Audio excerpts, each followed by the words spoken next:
आज अपने टॉपिक जो पढ़ेंगे वो है एविडेंस एक्ट। जो बच्चे नए हैं एक बार मैं थोड़ा सा रिवाइज करवा देता हूँ ताकि अपने क्लास तक कनेक्ट हो जाएं शुरू में, और फिर अपने इसको आगे कंटिन्यू करते हैं। देखो, एविडेंस एक्ट का मेन काम क्या है कि अपने ने जब लास्ट क्लास में ये सीखा था कि दो पार्टीज हैं, एक होगी प्लेंटिफ और दूसरी होगी डिफेंडेंट। अब सबको ये तो पता ही है प्लेंटिफ कौन होता है और डिफेंडेंट कौन होता है। प्लेंटिफ वो आदमी है जिसके साथ कुछ नुकसान हुआ है और वो कोर्ट में आया है, कोर्ट में प्लीड कर रहा है कि मैं सर पेन में हूं और मेरे को रिलीफ दो। जैसे मान लो, अगर ये मेरा पेन है और ये पेन हर्षदीप ने चोरी कर लिया, अब कौन पेन में होगा, मैं हूंगा या हर्षदीप? मैं। ठीक है, जिसका पेन चोरी हुआ है। तो मैं कौन हो गया? प्लेंटिफ। अगर मैं कोर्ट में जा रहा हूँ और कोर्ट में जज को बोल रहा हूँ कि जज साहब मेरे को मेरा पेन दिलवा दो, और मेरा पेन किसने चोरी कर लिया? सामने वाले ने, और वो डिफेंड करेगा कि मैंने ऐसा नहीं किया, तो वो कौन हो गया? डिफेंडेंट। और मैं कौन हो गया? प्लेंटिफ। ठीक है। अब क्या है, अपने को पता लग गया प्लेंटिफ और डिफेंडेंट है। अब क्या होगा कि कोर्ट क्या देखेगा कि इशू क्या है, कि ये बताओ कि क्या मुद्दा क्या है, किस लिए तुम आए हो। तो इशू क्या है यहाँ पे? इशू है कि सर ये पेन का जो रियल ओनर है वो कौन है। अब जज को कोई सपने तो आ नहीं रहे जो जज अपने आप पता लगा लेगा। जज क्या करेगा? एविडेंस कलेक्ट करेगा, दोनों पार्टीज को बोलेगा कि आप कुछ कुछ एविडेंस दो जिससे आप ये जो बात बोल रहे हो या जो आर्गुमेंट बोल रहे हो वो हम मान लें। तो जो मैं हूंगा, मैं क्या करूंगा, मैं कुछ एविडेंस लेके आऊंगा और सामने वाला भी कुछ एविडेंस लेके आएगा। तो क्या रूल्स होने चाहिए जिसमें जज एविडेंस को कंसीडर करे, वो सब चीजें हमें एविडेंस लॉ में पता लगेगी। अब हमारे लिए, अगर हम तो किसकी तैयारी कर रहे हैं, क्लैट की तैयारी कर रहे हैं, हम कोई जज की तैयारी तो कर नहीं रहे, तो अपने को एविडेंस एक्ट पूरा नहीं पढ़ना, लेकिन कुछ उसके प्रोविजंस हैं जो अपने को पता होना चाहिए और वो अपने को यूज होंगे। चलें आगे। चलो, इसमें तो कोई डाउट नहीं है, प्लेंटिफ डिफेंडेंट और एविडेंस हम पढ़ के होने गए, ये भी समझ में आ गया अपने को। एविडेंस हम इसलिए पढ़ रहे हैं कि एविडेंस से हमें ये यूज करके हम ये बता पाएंगे कोर्ट को कि सर ये एविडेंस है और ये हमारे सपोर्ट में है और आप हमारे फेवर में जजमेंट दे दो। ठीक है। अब जब अपने पढ़ेंगे ना तो कुछ अपने बेसिक टर्म्स हैं जिनको अपने यूज करेंगे, जो पैसेज में भी आएंगी। तो वो टर्म्स अपने समझ लेते हैं, फिर अपने आगे चलते हैं। पहली टर्म थी फैक्ट। ठीक है। फैक्ट क्या है? दो टाइप के हैं। एक तो हो गया साइकोलॉजिकल फैक्ट और दूसरे हो गए फिजिकल फैक्ट। ठीक है।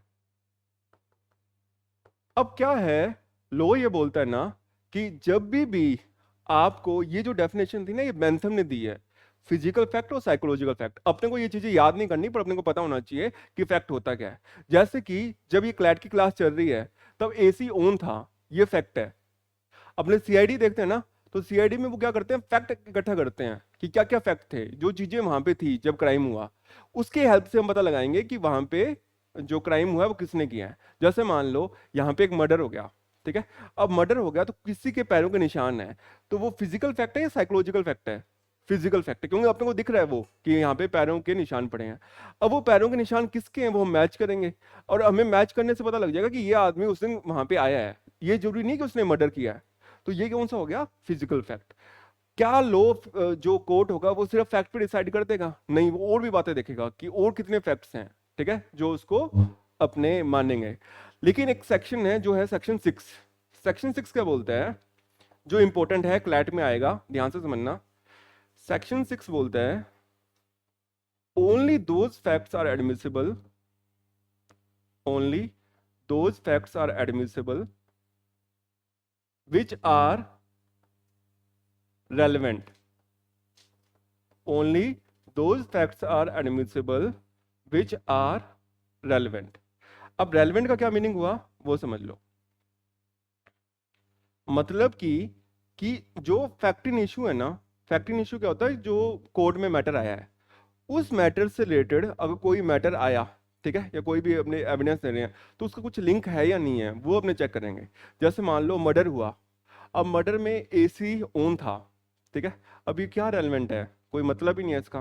ठीक है। लेकिन उसकी मौत अगर करंट लगने से हुई और वहां पे कोई करंट की तार पानी बिखरा हुआ था और लीकेज हो रखी थी, तो वो फैक्ट्स रेलेवेंट आ जाएंगे। तो वो कोर्ट रेलेवेंट मान लेगा, बाकी रेलेवेंट नहीं मानेगा। अब कौन कौन से फैक्ट्स हैं जो इररेलेवेंट हैं, तो लिखो इररेलेवेंट फैक्ट्स। ये टॉपिक हमने लास्ट में कर चुके थे क्लास में, सिर्फ एक बार फटाफट रिवाइज कर रहे हैं ताकि जो नए बच्चे हैं वो भी कंटिन्यू कर लें। इररेलेवेंट फैक्ट्स का एग्जांपल अपने हाथ से लेते हैं, न्यूज़पेपर। अब तुम लोग सोचोगे सर न्यूज़पेपर तो इतना काम की चीज़ है, ठीक है, और न्यूज़पेपर में कितनी बातें आ रही हैं, पर हम इसको इरेलेवेंट क्यों मान रहे हैं? क्यों मान रहे हैं? क्योंकि ये क्या है, हेयर से एविडेंस है। कौन सा एविडेंस है? हेयर से एविडेंस। हेयर से एविडेंस का मीनिंग क्या होता है? सुनी सुनाई बातें। अब जो बात अखबार में छपी है, वो बात जिसने छापी है उसने तो देखी नहीं, ठीक है, उसको किसी ने बोला और उसने छाप दी। हमें क्या पता उसने सही बोला या गलत बोला है? तो जो भी हेयर से एविडेंस है ना, वो कोर्ट में एडमिसिबल नहीं है। जोली एलएलबी मूवी देखी होगी तुमने, तो उसमें अरशद वारसी एक सीन में आता है, कहता है सर ये टाइम्स ऑफ इंडिया में अखबार में छपा है। और वो बोलता है कि कमाल बात करते हो तुम जगदीश मिश्रा जी या जो भी है, कि आपको पता नहीं है, ये पहले क्लास में सिखाते हैं कि अखबार तो क्या है, हेयर से एविडेंस है, और हेयर से एविडेंस कोर्ट में एडमिसिबल ही नहीं है। अगर आप कोर्ट में जाके कोई अखबार का दिखा दो पढ़ना तो वो एडमिसिबल नहीं है, लेकिन आप कोई टेक्स्ट बुक दिखा दोगे तो वो एडमिसिबल है। आप कोई साइंस की बुक में कुछ लिखा हुआ दिखा दो तो वो एडमिसिबल है। आप किसी कोई साइन दिखा दो तो वो एडमिसिबल है, लेकिन हेयर से एविडेंस एडमिसिबल नहीं है, ठीक है। अब हेयर से एविडेंस क्या हो गया? सुनी सुनाई बातें। समझ में आ गए? फिर अपने ने क्या पढ़ा था? एडमिशन और कन्फेशन। इसको फिर अपने दोबारा देख लेते हैं क्या सीखा था इसमें।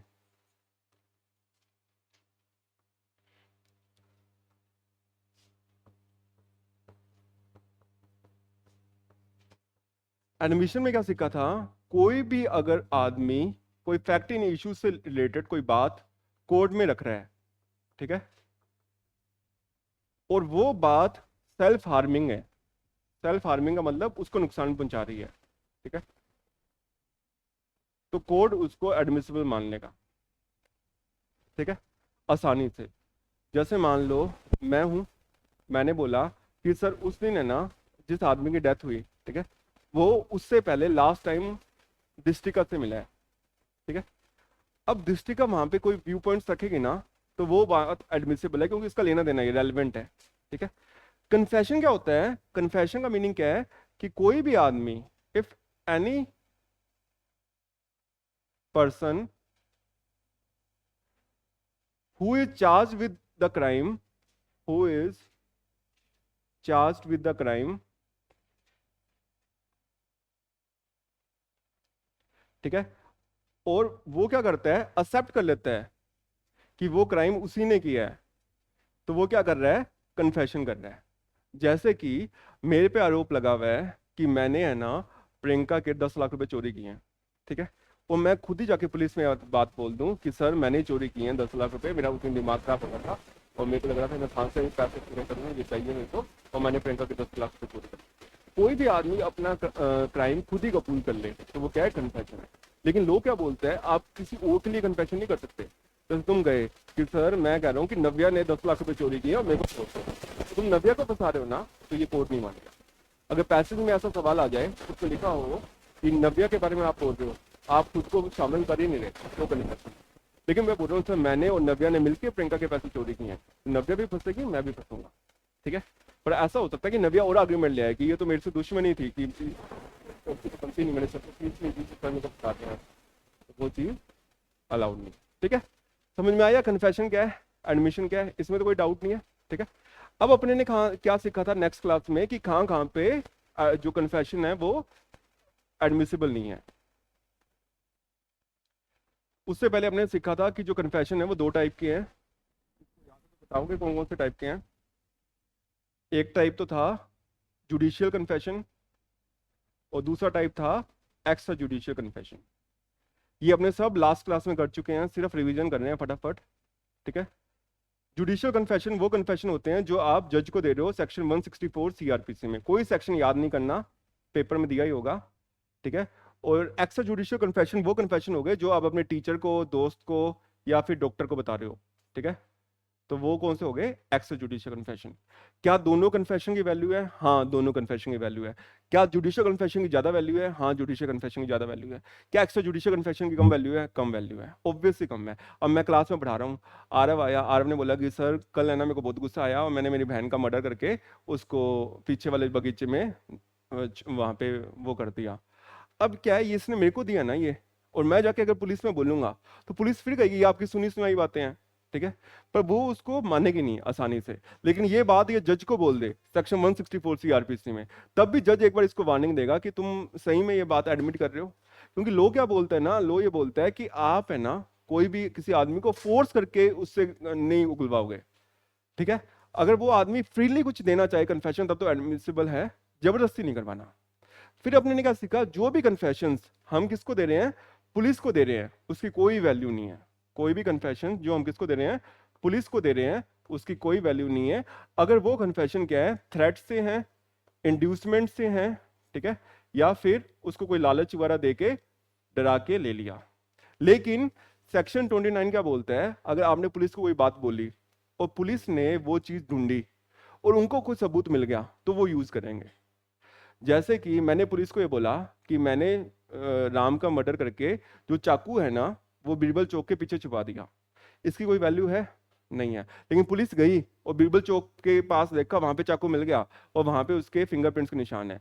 क्या ये एडमिसिबल है? बिल्कुल एडमिसिबल है, ठीक है, इसमें कोई डाउट? चलें आगे, लिखो नेक्स्ट। एडमिशंस, अब नया टॉपिक पढ़ेंगे, इतना सीख चुके हैं। Admissions will act as stoppers. ये लाइन बहुत ही इंपॉर्टेंट है।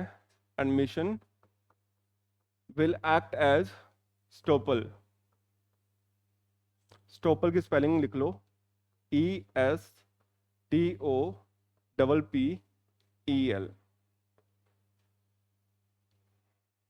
Admission will act as estoppel.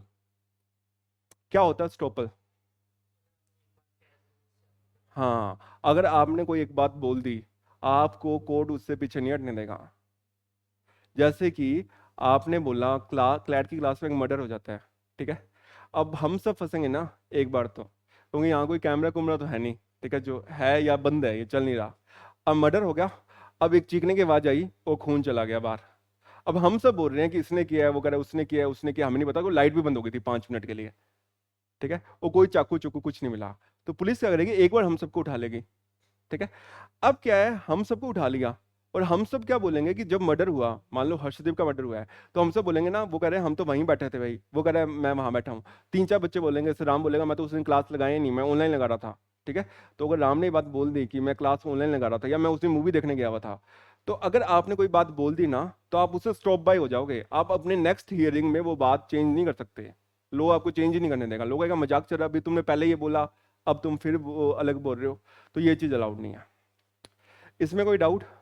ठीक है, अब अपने पढ़ेंगे इसके बाद एक पॉइंट, वो है होस्टाइल विटनेस। लिखो, होस्टाइल विटनेस।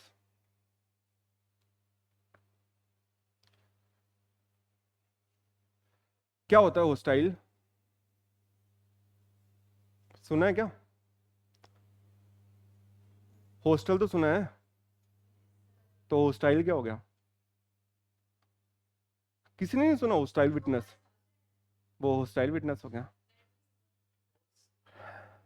सुनो, होस्टाइल विटनेस क्या है। मान लो किसका मर्डर करवा रहे हैं, हर्षदीप का करवा रहे हैं मर्डर, ठीक है, हर्षदीप का मर्डर हो गया, ठीक है।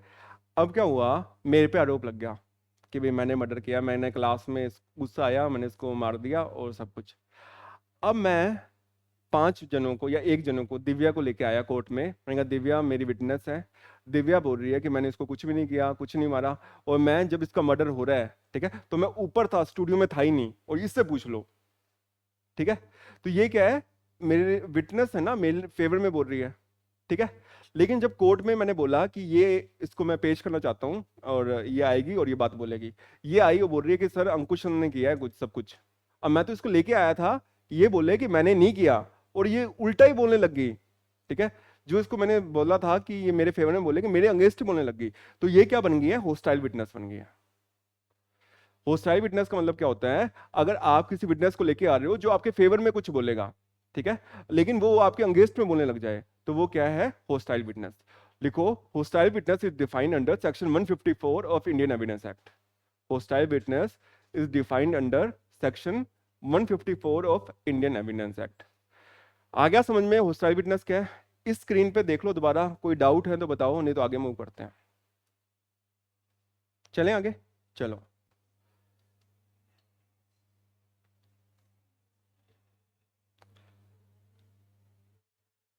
अब अपने एक सेक्शन पढ़ेंगे, फिर आगे चलते हैं।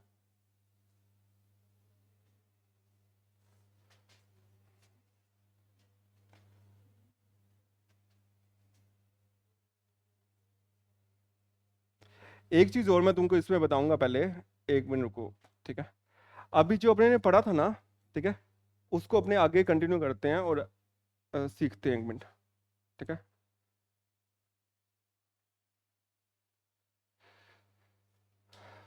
हाँ ठीक है, अब अपने एक नई शीट ऐड करते हैं पहले, फिर आगे चलते हैं।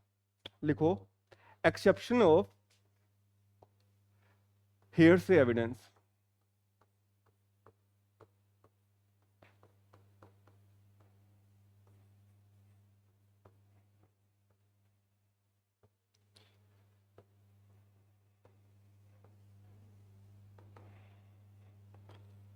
हेयरसे एविडेंस तो याद है ना क्या होता है? हेयरसे एविडेंस क्या था? सुनी सुनाई बातें। एक्सेप्शन क्या है हेयरसे एविडेंस की? एक्सेप्शन क्या है कि लो ये बोलता है, अगर कोई आदमी मरने वाला है, ठीक है, या फिर कोई आदमी मरते वक्त लास्ट में कोई बात बोल जाए, ठीक है, किसी को भी बोल गया, डॉक्टर को बोल गया या पास में कोई था, अब वो बात कोर्ट को तो नहीं बोल के गया, लेकिन उसको बोल गया, ठीक है, तो लोग ये मान के चलता है कि कोई भी आदमी जब लास्ट स्टेज में आ जाएगा ना, वो मरने वाला है, तो वो झूठ बोल के नहीं मरेगा। जैसे मान लो एक आदमी है, कौन अपने एग्जांपल लें, रावण, ठीक है। अब रावण जब मरने वाला था, उस टाइम पे जब लास्ट टाइम है उसका, क्या वो झूठ बोलेगा? वो ये बोलेगा नहीं नहीं मैंने तो सीता को उठाना मेरा सही था, या ये था, ठीक है। वो अल्टीमेटली जो सच है ना वही बोलेगा, क्यों? क्योंकि उससे भगवान से मिलने जाना है उस टाइम, ठीक है। तो उस टाइम जो भी बात अगर कोई बोल रहा है और रीजन बता रहा है अपनी डेथ का, तो हम मान के चलेंगे वो सही है। समझ में आया? अगर कोई भी आदमी मरते वक्त, ठीक है, कोई बात बोल जाए, तो सेक्शन 32 एविडेंस एक्ट का बोलता है कि हम ये मान के चलेंगे कि वो बात या वो स्टेटमेंट सही है। क्यों सही है? कि कोई भी आदमी उस टाइम जब अल्लाह से मिलने जा रहा है या भगवान से मिलने जा रहा है, तो वो उसको पता है कि मैं यहाँ पे झूठ बोलूंगा तो ऊपर मैं क्या मुंह दिखाऊंगा एंड टाइम पे, क्योंकि जितना भी जो लालच है ना, और ये सब नाटक है अपने पैसे कमाने वाला, ये तब तक ही है जब तक अपने जी रहे हैं। और जब अपने को पता लग गया ना कि लास्ट टाइम आ गया, हर किसी का लास्ट टाइम आएगा, ठीक है, और तुम्हें पता लग गया बस 10 मिनट का खेल है, तब तुम ये सब छल छुल सब छोड़ दोगे फालतू के, ठीक है। तब तुम व्हाट्सएप मैसेज थोड़ी डिलीट करोगे वहां पे बैठ के, ठीक है, या अपने अभी भी कि नहीं नहीं मेरा फोन नहीं खोलना पासवर्ड। अभी भी तो सबकी सांसें वो ऊपर चढ़ जाती है ना, कि कोई अभी तुम्हारी मम्मी ने कहा कि एक बार देना फोन, और तुमने कहा अभी वो पासवर्ड लगा हुआ है, मम्मी ने बाई चांस खुलवा लिया, और जब तक वो वापस नहीं आता हाथ में तब तुम्हारी सांसें नीचे नहीं हो रही सभी की, ठीक है, चाहे फोन में कुछ हो ही ना, ठीक है, या फिर कुछ हो व्हाट्सएप खोल लिया तो फिर कहना ही क्या है। तो ये क्या है? हेयर से एविडेंस सेक्शन 32 में डिफाइंड है। और ये क्या बोलता है? कोई भी आदमी जो मरने वाला है, ठीक है, तो इस डाइंग डिक्लेरेशन कोई भी दे रहा है, तो वो सब क्या है? वैलिड है। हमने क्या सीखा था कि डाइंग डिक्लेरेशन यानी कोई भी आप चीज तीसरी पार्टी को बोलो तो वो वैलिड ही नहीं है। तो अपने एक बार क्या करते हैं, लोगों को देखते हैं फिर आगे चलते हैं, ठीक है।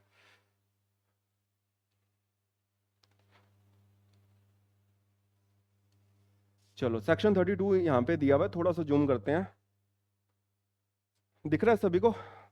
थोड़ा सा और बड़ा कर देते हैं, ठीक है। एक बार आराम से रीड कर लो इसको, फिर अपने आगे पढ़ते हैं। क्या बोल रहा है? स्टेटमेंट्स रिटन और वर्बल, दोनों टाइप के स्टेटमेंट्स, रिटन हो या वर्बल हो। रिटन कैसे? कोई डायरी पे लिख गया, ठीक है, या फिर कोई आदमी मर रहा है और उस टाइम वो कुछ स्टेटमेंट लिख के, जैसे एसिड अटैक हो गया और किसी लड़की पे एसिड अटैक हुआ, वो बोल ही नहीं पा रही और कुछ निशान से लिख दे जमीन पे, तो भी। या कोई statement verbal of relevant facts made by a person who is dead, वो मर चुका है अब, और who can not be found, अब नहीं पता लग रहा कहाँ है वो, or who has become incapable of giving evidence, or whose attendance cannot be procured without an amount of delay or expense, which under the circumstance of the case appears to the court unreasonable, are themselves relevant। वो totally relevant हैं। कोई भी आदमी, जैसे कि वो film देखी है तुमने, कौन सी फिल्म थी वो, डब्ल्यू वाली, धमाल। धमाल फिल्म देखिएगा। धमाल फिल्म में मरते मरते बोल जाता है कि डब्ल्यू के नीचे सारा पैसा है, ठीक है। अब ऐसा कोई स्टेटमेंट कोई बोल के जाता है ना, तो कोर्ट मान के चलेगा कि ये मरने की हालत में है और ये आदमी झूठ नहीं बोल के जाएगा। आया समझ में? इसमें कोई डाउट? अगर डाउट है तो पूछो, फिर आगे चलते, नहीं तो, ठीक है। पहली चीज क्या है? When the statement is made by a person, ठीक है, और स्टेटमेंट क्या है? As to cause of his death, अपनी डेथ का कारण बता रहा है, और as to any of the circumstances of the transaction which resulted in death, जिससे उसकी डेथ हुई। In cases in which the cause of that person death comes into question. अब यार कोई भी आदमी, ठीक है, मरते वक्त ये क्यों बोलेगा कि इसने नहीं मुझे इसने मारा है, वो बेकसूर को क्यों फंसाएगा? ऐसा लो मान रहा है, और सिर्फ इस बेसिस पे सजा नहीं हो जाएगी, और भी एविडेंस कलेक्ट करेंगे। ऐसे कई बार कई लोग होते हैं ना, बहुत ही दूर होते हैं, जैसे मान लो वो कहते हैं नहीं इससे मैंने, जैसे मान लो मेरे को बदला लेना है आरब से, ठीक है, और मेरे को कोई और ही मार रहा है, पर मैंने कहा फंसाऊंगा तो मैं आरब को ही, और मैं बोल रहा हूँ ये आरब ही मार रहा है, ये वाली बात बोल के, तो कोर्ट फिर देखेगा, आरब बोल देगा कि ये तो सर है ही ऐसा पागल है, ये क्या इसकी बात पे मान रहे हो आप, ठीक है, ये वाली चीज, तो वो एडमिसिबल नहीं होगी। इस बेसिस पे फांसी भी हो सकती है। चलें, इसमें तो कोई डाउट नहीं है, ठीक है। चलिए नेक्स्ट पे मूव करें, आगे बढ़ते हैं। अब हमने पढ़ेंगे when the statement was made by such person in the ordinary course of business and in particular when it consist of an entry or memorandum made by him in books kept in the ordinary course of business or in the discharge of professional duty, or of an acknowledgement written or signed by him of the receipt of money, goods, securities or property of any kind, or of a document used in commerce written or signed by him, or at the date of a letter or other document usually dated, written or signed by him। ये चीज है ना, मेरे को थोड़ी सी गलत लगी इसमें। लोग क्या बोलते हैं, अगर कोई आदमी मर गया आज, जैसे मान लो अंबानी है, जेठालाल का एग्जाम्पल लेते हैं, जेठालाल मर गया, ठीक है, अब कौन आएगा, टप्पू आके बैठने लग जाएगा, ठीक है। अब नट्टू काका आया, नट्टू काका बोला कि मेरी है ना, नट्टू काका तो मर ही चुका है बागा आया, बागा बोला मेरे है ना सेठ जी ने 2 साल की तनख्वाह नहीं दी। अब अगर कोर्ट क्या देखेगा, कोर्ट कहेगा कि अगर वो डायरी मेंटेन करता था या फिर रिसिप्ट मेंटेन करता था, उस रिसिप्ट में उसके साइन हो रखे हैं, तो मान लेंगे ये सही है, चाहे वो आदमी जिंदा नहीं है। क्यों? क्योंकि कोई आदमी चेंज थोड़ी करेगा, उसको थोड़ी पता था मैं मर जाऊंगा और ऐसे झूठी बनाएगा, कोई बनाएगा ही नहीं, तो वो सब स्टेटमेंट एडमिसिबल है।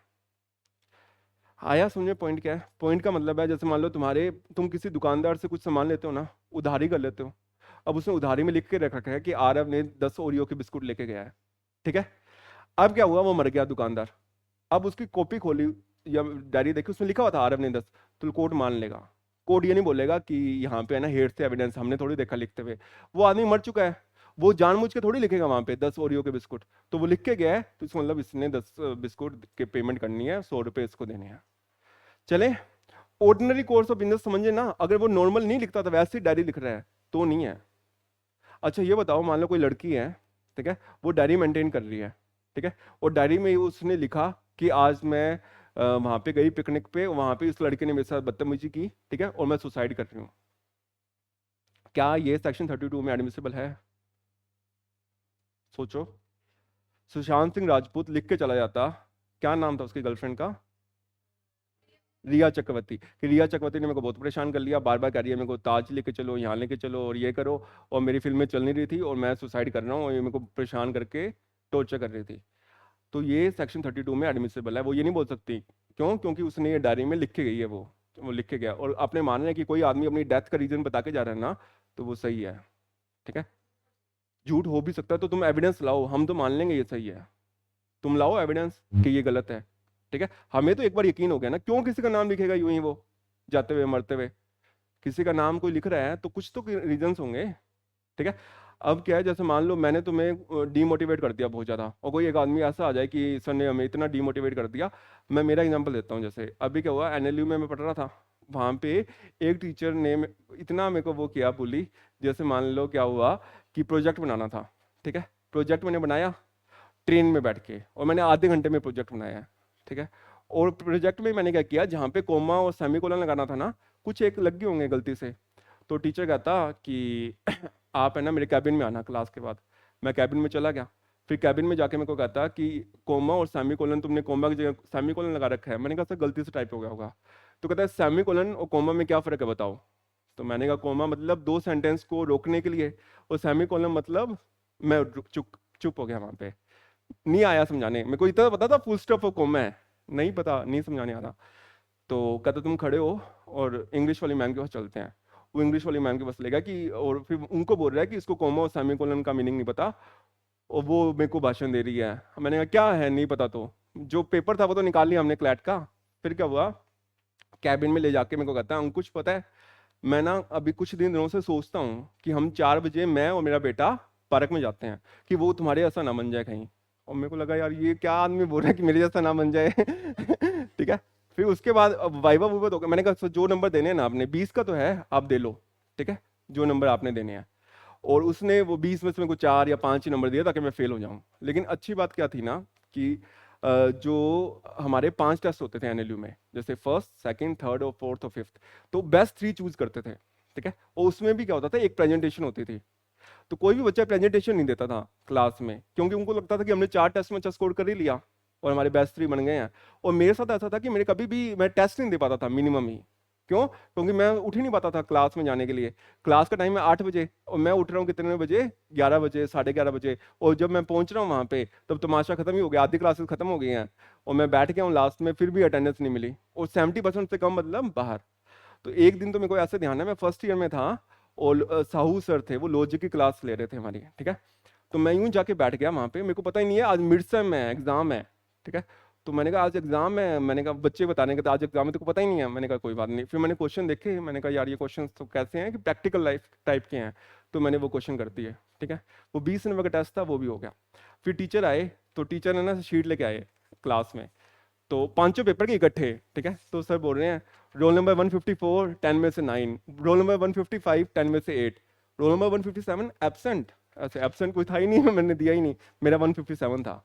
फिर टेस्ट 2 155 ये स्कोर, 156 ये स्कोर, 157 एब्सेंट, मैंने कहा ये भी एब्सेंट। फिर 155 ये, 156 157 एब्सेंट। वो एक टेस्ट जो मैं बैठा था ना वहां पे देखे, उसमें मेरे 20 में से 12। और पांचवा टेस्ट मैंने प्रेजेंटेशन दी, ठीक है। और प्रेजेंटेशन देके उसमें मेरे को सर ने ये सोच के कि ये फेल ना हो जाए तो 10 में से 8 नंबर दे दिए, ठीक है। और उस टाइम भी ऐसा फील होता ना कि 100 बच्चे बैठे हैं क्लास में, आप आके बोल रहे हो और बच्चे वैसे ही वो हैं। तो कुल मिला के क्या हुआ, मैंने ये सब तो था ही, और मैं अटेंडेंस मेरी कम हो गई और मेरे नंबर मेरे थे 42% और चाहिए होती है 70, ठीक है। अब जो हमारे वीसी थे एक एक कॉल, वो आए, वो कहते बाहर सब डिबार्ड है, ठीक है। डिबार्ड का मतलब आपका साल खराब हो गया, आप क्लैट में तो आगे थे लेकिन अब घर जाओ। अब मैं बाहर फिर रहा हूँ वहां पे, ठीक है। तो हमारे टीचर है निमेश दास गुरु, ठीक है। वो कह रहे अरे ये खुशी का मौका है कि तुम क्यों उदास हो रहे हो, तुम यार तुम्हारी इतनी अच्छी हाइट है, तुम बॉलीवुड जाओ ना, ये छोड़ो सब लो वगैरह। मैं कह रहा हूँ भाई मैं यहाँ पे फेल होने वाला हूँ, ठीक है, मैं क्या करूँ उस टाइम। तो उस टाइम मैं वीसी के पास गया, वीसी ने मेरे को यही बात बोली कि अगर तुम्हें चांस भी दे देना पेपर में बैठने के लिए, तब भी तुम नहीं पास हो सकते, क्योंकि तुमने 40% अटेंड किया, तुम क्या पास करोगे। पर लिटरली क्या हुआ, मेरा पेपर में उन्होंने अलाउ किया और उस पेपर में मेरे 64% आए। और बहुत बच्चे ऐसे थे जिनके उसमें अच्छे थे नंबर और उनके 45 या 50% आ रहे हैं। तो कुल मिला के ये है कि अपना जो पास्ट है ना, वो कितना ही बेकार हो या अपने ढंग से पढ़ा या नहीं पढ़ा, लेकिन तुम एंड मौके पे उसको प्रेशर को हैंडल कर लो ना। क्योंकि कॉम्पिटिटिव एग्जाम में ये नहीं है आपकी नॉलेज कैसी है, ये देख रहे हैं कि आप प्रेशर कैसे हैंडल कर लेते हो, ठीक है। बस वही टेस्ट है आपका कि आप पैनिक तो नहीं कर रहे, आप पेपर में आ रहा है क्वेश्चन उसको समझ के जवाब तो दे रहे हो। कई बार ऐसा होता है सवाल ही नहीं समझ में आया, कुछ और ही लिख दिया, तो वो अपना सारा पर्पज सॉल्व खराब हो जाएगा। इसमें बस अपने को यही सीखना था कि सेक्शन 32 में कोई भी आदमी जो मरने वाली सिचुएशन में है, अगर कोई जवाब दे दे तो वो, या कोई बात बता के चला जाए तो वो कोर्ट मानेगा। कोई डाउट इसमें? ठीक है, नेक्स्ट पे मूव करते हैं आगे, फिर इसको खत्म करते हैं हमने। एक चीज और, फिर इस पे आएंगे वापस। अगर सपोज एक आदमी है ए,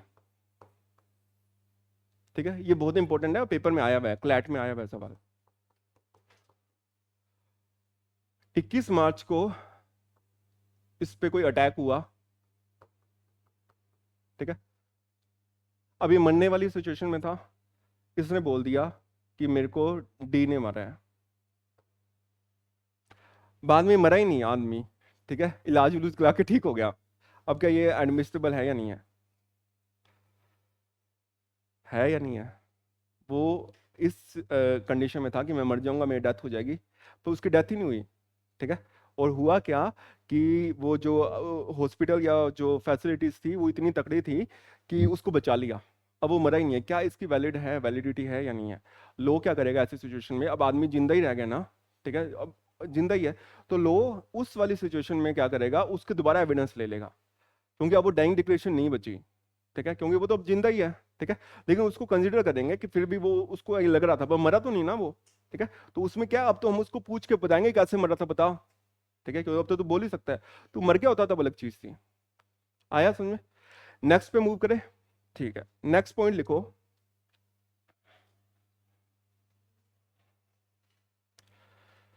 अब ये बहुत ही इंपॉर्टेंट टॉपिक है, ये टॉपिक है section related to sexual offences.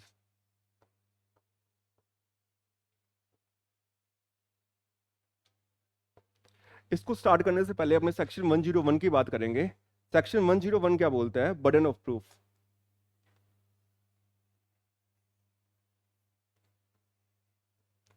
Burden of proof का मीनिंग क्या है? अगर आप कोर्ट से कोई बात है ना यकीन या बुलवाना चाहते हो, तो आप ही प्रूव करोगे। क्या प्रूव करोगे? कि ऐसा हुआ है। ये फोन है, ये फोन चोरी किसने कर लिया? पूनम ने। कोर्ट में पूनम प्रूव करेगी कि मैंने चोरी नहीं किया, या अंकुश प्रूव करेगा इसने चोरी किया है? पूनम नहीं प्रूव करेगी, अंकुश प्रूव करेगा। अंकुश चाह रहा है ना कोर्ट इसको चोरी मान ले। मैं तो किसी पे आरोप लगा दूंगा। मैं बैठा हूं, मैं बोल रहा हूँ कि ये जो कैटरीना कैफ है ना, ये कल मेरे 10,000 रुपये चोरी करके लेगी। अब कोर्ट में कैटरीना कैफ आके बोलेगी नहीं नहीं मैंने चोरी नहीं किया, मैं प्रूव करती हूँ, एविडेंस देती हूँ। कैटरीना कैफ, मेरे को क्या पता, कोई भी आरोप लगा देगा। मैंने बोला है ना, तो मेरे को कैटरीना कैफ को प्रूव यानी मेरे को एविडेंस देने पड़ेंगे कि इसने किया है, तब तक वो बेकसूर है। क्लियर है ये चीज? यानी कि अगर मैं चाह रहा हूं कि मेरे साथ इसने फ्रॉड किया है दिव्या ने, तो कौन प्रूव करेगा? मैं प्रूव करूंगा। सेक्सुअल ऑफेंसेस में ये नहीं है। अगर कोई लड़की ये बोल दे कि इस आदमी ने मेरे साथ रेप किया, इस आदमी ने मेरे साथ सेक्सुअल असॉल्ट किया, इस आदमी ने मेरे साथ गलत किया, कोर्ट प्रिज्यूम कर लेगा कि ऐसा हुआ है। अगर आप नहीं कर पा रहे प्रूफ डिसप्रूव कि आपने ऐसा नहीं किया, हम मान के चलेंगे आप दोषी हो। जैसे कि अभी यहाँ पे गंगानगर में एक कॉलेज है, ठीक है, उस कॉलेज का जो डायरेक्टर था उस पर किसी ने चार्ज लगा दिया लड़की ने कि तुमने उस, या फिर ये मान लो कोई भी आसाराम हो गया, राम रहीम हो गया, इन पे चार्ज लग गए कि तुमने रेप किया है। अब अगर उस लड़की ने बोल दिया ना, कोर्ट मान लेगा कि इन्होंने किया है। और अगर ये नहीं कर पा रहे प्रूफ डिसप्रूफ कि हमने नहीं किया, हम ये मान के चलेंगे तुमने किया है। ठीक है। अब ये सेक्शन बना किस लिए था? उनको प्रोटेक्शन देने के लिए। पर इसके मिसयूज होने लग गए। मिसयूज कैसे होने लग गए? कि कोई भी लड़की रिलेशनशिप में है, ठीक है, अब वो कॉलेज में, अब जैसे तुम जाओगे ना कॉलेज में एनएलयू में, तो आधे बच्चे है ना लिव इन में रहने लग जाएंगे वहां पे। ठीक है। वहां लिव इन का मतलब ऐसे नहीं है कि वो हॉस्टल रूम तो शेयर कर नहीं सकते, यानी वो कहीं कोई बाहर रुक रहा है, कोई कुछ कर रहा है, ठीक है, वैसे। लेकिन उसका मतलब ये नहीं है कि अब वहां पे कंसेंट कैसे पता लगेगी? ठीक है। अगर लड़की ने बोल दिया वहां पे कुछ भी करके कि ये जो लड़का है इसने मेरे साथ रेप किया या मेरे साथ सेक्सुअल ऑफेंस किया, तो कोर्ट क्या कर लेगा? ये प्रिज्यूम कर लेगा कि आप गलत हो और ये सही है। आप ये प्रूव नहीं कर पाओगे वहां पे, या आपको प्रूव करना पड़ेगा कि हम बॉयफ्रेंड गर्लफ्रेंड थे और इसकी कंसेंट थी। ठीक है। तो एक बीच में ये भी आता है, तब भी क्या करते हैं आजकल जो ओयो रूम्स है ना, वहां पे दोनों का आधार कार्ड लेते हैं। अगर लड़की अपना आधार कार्ड दे रही है तो इसका मतलब वो कंसेंट दे रही है। ठीक है। उसके बाद लड़की बैकअप नहीं कर सकती, क्योंकि तुम खुद ही तो अपना आधार कार्ड दे रही हो, मत देती। चलें आगे। अब इस सेक्शन में और भी दिखते हैं करेक्टर। ये सेक्शन है ना, ये मेरे को बिल्कुल ही बेकार लगता है। अब तुम बताना ये सही है या नहीं है। ठीक है। लो है तो सही होगा, पर मेरे हिसाब से इसमें कुछ गड़बड़ है। क्या है लो, क्या है? पहले अपने एग्जांपल लेते हैं फिर आगे चलते हैं। मान लो एक लड़की है जिसका नाम है अदिति। मैंने नाम इसलिए लिया क्योंकि अदिति नाम की कोई लड़की है नहीं अपने यहाँ पे। ठीक है। अब अदिति क्या कर रही है कि वो है ना ब्लैकमेल करती है लोगों को। ठीक है। वो क्या बोलती है कि जो सामने वाला लड़का है, जैसे मान लो उससे बात करेगी और बाद में उसको फंसा देगी ब्लैकमेल करके, और उससे पैसे मांगेगी। ऐसे वो 10 बार कर चुकी है। ठीक है। अब 11वां लड़का ये बोल रहा है, जिस, मान लो 11वां लड़का है रोहित। ठीक है। 11वां लड़का ये बोल रहा है कि सर ये 10 बार भी ऐसे कर चुकी है और 11वीं बार मेरे को फंसा रही है, सेम ऐसे करके। और आप देख लो सर, 10 बार भी झूठे प्रूफ निकले हैं। वो लड़कों को इन्होंने परेशान किया और मेरे को परेशान कर रही है। क्या कोर्ट को उसकी बात माननी चाहिए नहीं माननी चाहिए? हैं? एविडेंस पे भी लो भी ये कहता है कि पहले मेरे को लगा था कि माननी चाहिए, पर लो बोलता है क्या पता 11वीं बार सही में ऐसा हुआ हो। ये भी तो है ना कि तुम किसी लड़की के करेक्टर पे जज नहीं करोगे कि वो अगर बैड करेक्टर की लड़की है या गुड करेक्टर की है, वो जज नहीं करेंगे। तो ये कभी भी एविडेंस नहीं देना कि लड़की बैड करेक्टर की है। ऐसे तुम कह दोगे ये तो बार में नाचती है या ये है, या फिर इसने ये कर रखा है, तो इस बार भी इसने ऐसा किया होगा, तो ये गलत है। ठीक है। अब इसको अपने एक और चीज से समझें। यहाँ पे इसका मिसयूज हो रहा है जो मैं चीज बता रहा हूँ। ठीक है। इसका नाम भी था एक स्कैम का, हनी स्कैम पता नहीं कुछ ऐसा। उसमें क्या है ना, एक लड़की है, वुमेन है, ये क्या कर रही है, गंगानगर में भी हो रही है, ठीक है। ये क्या करती हैं, फेसबुक पे रिक्वेस्ट भेजेंगी, ठीक है। अब लड़के तो क्या है ना, लड़कों को तो रिक्वेस्ट आएगी वो तो तुरंत कंफर्म कर लेंगे 90%, 10% होंगे जो डिक्लाइन कर देंगे, वो भी देख के फोटोज, ठीक है। अब क्या है, फेसबुक पे रिक्वेस्ट आई और ये लड़की भी फोटोज डालेगी उस पर, ठीक है। वो उसकी फोटोज देख रहा है और उसने यस कर दिया, कंफर्म कर दिया। फिर ये लोग क्या करते हैं ना, करेंगे, फिर वो उनसे बात करेंगे वीडियो चैट, ठीक है। और वीडियो चैट करने के बाद उसकी कुछ वीडियोज है ना, वो रिकॉर्ड करके रख लेंगे, ठीक है। अब रिकॉर्ड करके फिर वो उनको ब्लैकमेल करती हैं कि हमारी कुछ ऐसे प्राइवेट वीडियोज हैं और अगर तुम मुझे पैसे नहीं दोगे तो मैं ये लीक कर दूंगी। और लड़के से वो 10-15 लाख कितने रुपए निकाल लेती हैं। अगर ऐसी कोई भी लड़की 10 बार ये कर चुकी है और 11वें बार किसी लड़के पे लगा है, तो मेरे हिसाब से यहाँ पे कोर्ट को कंसिडर करना चाहिए। अगर कोई लड़की 10 बार ये चीज कर चुकी है ना और 11वीं बार भी यही आरोप लगा रही है कि मेरे साथ इसने गलत किया, वीडियो बना ली, हाँ अगर प्रूव हो चुका है, पर लो नहीं मान रही है, 10 बार प्रूव भी हो गया ना तो भी नहीं मान रहा लो, ये गलत है। हाँ अगर 10 बार नहीं प्रूव हुआ तब तो कोई बात नहीं, पर 10 बार कोई लड़की ऐसे पकड़ी जा चुकी है कि वो ये कर रही है और जेल जा चुकी है, फिर तो ऑब्वियस सी बात है 11वीं बार तो अपने को लेना ही चाहिए। पर लो क्या बोलता है, ये लास्ट लाइन है, अब इसको खत्म करते हैं। लो बोलता है,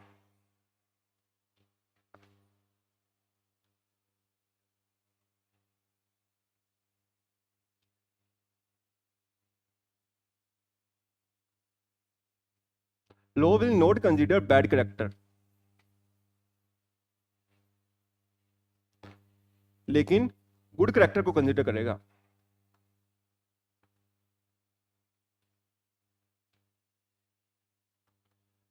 मतलब कि अगर आपका अच्छा करेक्टर है ना पहले, उसको कंसिडर कर लेंगे, बैड करेक्टर को नहीं करेंगे। कोई आदमी 50 चोरियां कर चुका है, 91वीं चोरी पे उसका आरोप लगेगा तो हम नए सिरे से केस को देखेंगे 50 को भूल के, ठीक है। नहीं तो हम ये मान के चलेंगे ना, आप वो हो जाओगे प्रिजुडाइज कि ये तो 50 बार चोरी कर चुका है। जैसे मान लो, अब एक कई बार होता है ना, कई बच्चों को चोरी करने की आदत लग जाती है, ठीक है। लगी हुई है क्या किसी को, ठीक है, ऐसे लग जाती है। मान लो चोरी कर रहे हैं, एक बार पापा के पैसे वो बटुए से पैसे निकाल लिए, पहली बार डर लगा कुछ हुआ ही नहीं, 100 रुपये उड़ा दिए, फिर निकालने लग गए, फिर वो 500 निकाल लेंगे, फिर 1000, फिर 2000, फिर वो बड़ी बड़ी चोरी करने लग जाएंगे। लोग बोलता है कोई एक आदमी 100 बार चोरी करते हुए पकड़ा गया, 101वीं बार केस आ रहा है ना, तो जो 100 चोरियां की हैं, जो बैड करेक्टर हैं 100 के, वो नहीं मानेंगे। 101 को नई तरीके से देखना है। लेकिन एक आदमी है दूसरा जिसका कैरेक्टर बिल्कुल सही है, तो वो डिफेंस दे सकता है, सर मैंने को आज 30 साल हो गए, मैंने कभी मेरे पे चोरी का आरोप नहीं लगा, और ये चोरी का आरोप लगा है पहली बार, तो आप कंसिडर करो, कोर्ट कंसिडर करेगा उसको, ठीक है। लेकिन जो बैड कैरेक्टर वाली चीज है ना, वो नहीं कंसिडर करेगा। अगर मान लो कोई भी एक ऐसी एक्ट्रेस है या वो 50 बार किसी को ब्लैकमेल कर चुके हैं डायरेक्टर को, 91वीं बार अगर केस हो रहा है तो हम नहीं मानेंगे उसका बैड कैरेक्टर का, हम नए केस को नए के हिसाब से देखेंगे, ठीक है। आज की क्लास को अपने यहीं खत्म करते हैं। अपन ने बहुत कुछ सीखा इसमें, एडमिशन कन्फेशन, हेयर से एविडेंस, डाइंग डिक्लेरेशन सीखा, फिर अपने सीखा कैरेक्टर का पढ़ा अपन ने। जब अपने नेक्स्ट क्लास में आएंगे तो अपने बर्डन ऑफ प्रूफ को और आगे लेके चलेंगे और इसको कंप्लीट करेंगे।